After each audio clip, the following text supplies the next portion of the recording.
பாத்திமா மாதா. போர்ச்சுகலில் பாத்திமா என்ற ஊரில் Lucia, Jesintha, Francis என்ற சிறு பிள்ளைகளுக்கு 13/5/1917 அன்று தம் முதல் தரிசனத்தை அன்னை மரியாள் அளித்தார்.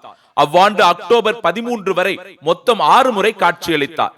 காலையில் வழக்கம் போல் ஆலயம் சென்று திரும்பி ஆடுகள் மேய்க்க போன இடத்தில் அந்த பிள்ளைகளுக்கு நெடுந்துயர்ந்த ஓக் மரத்தின் மேல் பேரழகு இளம் நங்கையாக அன்னை தோற்றமளித்தார்.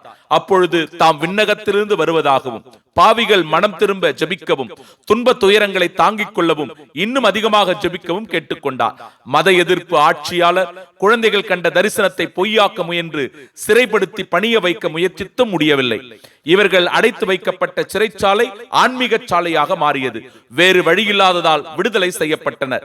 50,000க்கும் மேற்பட்ட மக்கள் கூடியிருந்த நிலையில் அம்மூவருக்கும் தன்னை ஜெபமாலை அன்னையாக அறிமுகப்படுத்தியவர் ஒரு புதிய தேவாலயம் கட்ட வேண்டும் என்றும் பாவிகளுக்கு பரிகாரம் தேட வேண்டும் என்றும் கேட்டுக்கொண்டார்.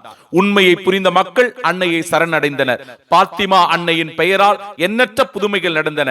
இன்று பாத்திமா நகர் பேராலயம் உலகின் முக்கிய புனித தலமாக விளங்குகிறது. ஜெபமாலை பக்தியில் ஈடுபட்டிருப்போரின் உச்ச பாதுகாவலியாக அன்னை விளங்குகிறார்.